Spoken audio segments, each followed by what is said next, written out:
ناظرین، آج کل ہم دیکھ رہے ہیں کہ عدم برداشت بڑھتی ہی چلے جا رہی ہے، سیاست میں بھی اور سیاسی پارٹیوں میں بھی۔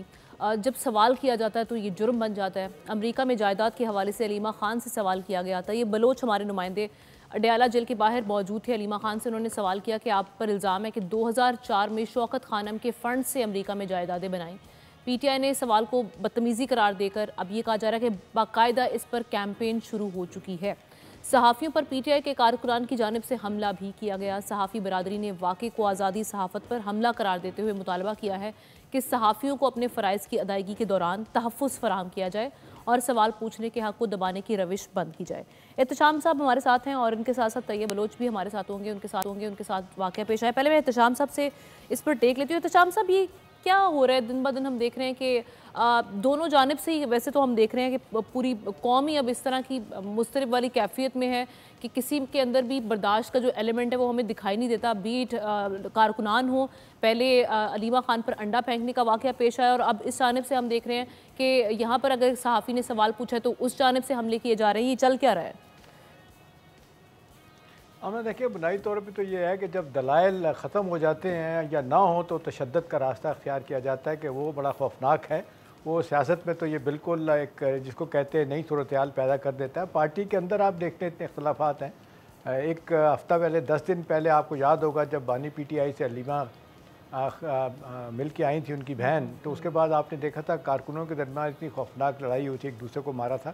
تو عدم برداشت تو پارٹی کے اندر نہیں ہے، تنظیم ہی نہیں ہے۔ صورتحال اتنی خرابی کی طرف چلی گئی کہ آج آپ نے دیکھا اس کا مظاہرہ۔ ابھی سب دنیا یہ کہہ رہی ہے کہ بھی سوال پوچھنا صحافی کا حق ہے، آپ جواب دے نہ دیں، آپ نو کامنٹ کر کے آگے چل جائیں، یا کچھ آپ سخت جواب بھی دینا چاہتے ہیں تو تہذیب کے دائرے میں رہتے ہوئے آپ جواب دے سکتی ہیں۔ لیکن یہ کیا طریقہ ہے کہ جواب بھی نہ دیں اور کارکنوں کو مبینہ طور پہ اشارہ ملے کہ جی طیب بلوچ آئے گا تو اس کی پھر پٹائی کرنی ہے، اور پھر ساری دنیا نے دیکھا کیا ہوا۔ اچھی بات ہے آمنہ کہ بلاک اس کی مذمت کی جا رہی ہے، تمام ٹی وی چینل نے، صحافی تنظیموں نے، پی ایف یو جے نے اس کی مذمت کی ہے، پی ٹی آئی کے علاوہ۔ میرا خیال ہے پی ٹی آئی کو اس کی بھرپور مذمت کرنی چاہیے، کیونکہ اس سے ان کی ساکھ کو بڑا شدید نقصان پہنچے گا۔ اور دوسری بات ہے آمنہ، دیکھیں نا، اب مسئلہ اتنا آگے چلا گیا ہے، لڑائی کس بات پہ ہو رہی ہے؟ لڑائی اصل ہو رہی ہے ان کی جانشینی کے بارے میں۔ احتشام صاحب، اب اس پہ کیا ہونا چاہیے؟ کیا صورتحال آپ دیکھ رہے ہیں؟ کہ چونکہ ہم دیکھ رہے ہیں یہ تو دن بدن یہ اس طرح کے واقعات ہمارے سامنے آ رہے ہیں اور ان کا جو نتیجہ ہوتا ہے وہ بالکل درست نہیں ہوتا، اچھا نہیں نکلتا۔ تو آپ کیا حالات آگے بنتے ہوئے دیکھ رہے ہیں اور کیا ہونا کیا چاہیے اس سلسلے میں؟ قانونی کارروائی کی جانی چاہیے؟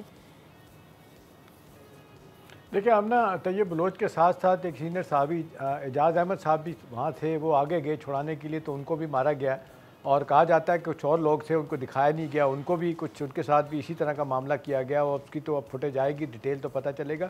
دیکھیں آمنہ، یہ سیاسی جماعتوں کے لیے یہ بہت بڑا المیہ ہوتا ہے۔ اس طرح کے واقعات پہ لوگ فوراً سوری کر کے واپس آتے ہیں، کیونکہ اس سے پشیمانی کے ساتھ ساتھ ساکھ پہ بڑا نقصان ہوتا ہے۔ بڑا واضح طور پہ لوگ کہتے ہیں کہ جی آپ کی پارٹی میں تو ڈکٹیٹرشپ ہے، آپ کسی کو بات کرنے کی اجازت نہیں دیتے، اور نتیجتاً یہ ہے کہ پارٹی کے اندر جو ہے نا گروپنگ جو ہے نا وہ ضرورت سے زیادہ ہوگی۔ ابھی ہم نے دیکھیں 2 گروپس ہیں، اگر آپ جس طرح لوگ وہاں پہ جاتے ہیں، ہمارے رپورٹر بتاتے ہیں، ایک علیمہ بی بی کا گروپ ہے، ایک بشریٰ بی بی کا گروپ ہے۔ ابھی آپ دیکھ لیں پچھلے دنوں جب یہ آپ نے دیکھا کہ علیمہ بی بی کے 2 لڑکوں کو جو گرفتار کیا گیا تھا ان کی ضمانت ہو گئی تھی، اس پہ آپ نے دیکھیں وہ جو مریم بھٹو ہیں جو بشریٰ بی بی کی بہن ہے، ان کی جو ٹویٹ آئی تھی وہ بڑی سرکاسٹک تھی۔ پھر مشال یوسف زئی جن کو سینیٹر بنایا گیا، کہا جا رہا ہے بشریٰ بی بی نے بنایا، انہوں نے کیا کہا وہ سننے والی بات ہے۔ وہ کہتی ہیں کہ کاش جتنی سرعت اور تیزی کے ساتھ علیمہ بی بی کے بچوں کی ضمانت ہوئی ہے، انصاف ملا ہے، بشریٰ بی بی کو بھی انصاف ملے۔ تو بہت سے حوالوں سے تو کہا جا رہا ہے کہ جھگڑا جانشینی کا ہے،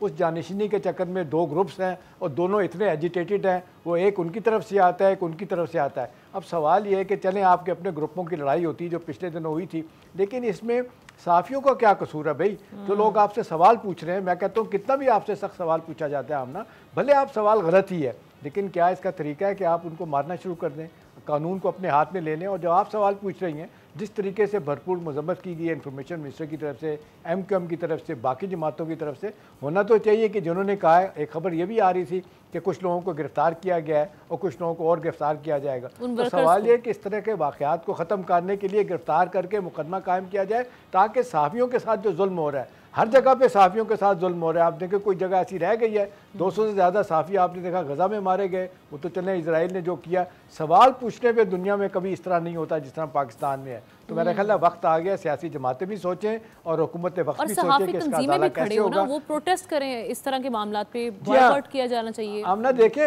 جی پی ایف یو جے جو ہے نا, ان کی آج شام کو میٹنگ ہونی تھی, اس وقت شاید میٹنگ ہو رہی ہوگی. انہوں نے تو بڑا واضح طور پہ کہا ہے کہ پی ایف یو جے صبح بہت جلسہ جلوس کرے گی, ریلی نکالے گی اگر پی ٹی آئی کی طرف سے معافی نہ مانگی گئی. تو میرا خیال ہے اصولی طور پہ تو ہونا چاہیے کہ پی ٹی آئی اس پہ معافی مانگے اور یہ کہے کہ جن لوگوں نے کہا ہے اس طرح کی زیادتی کیا کارکنوں نے, ان کو پارٹی سے نکالا جائے گا یا کم از کم شو کاز نوٹس دیا جائے گا. سبسکرائب کریں اور بیل دبائیں تاکہ کوئی خبر رہ نہ جائے.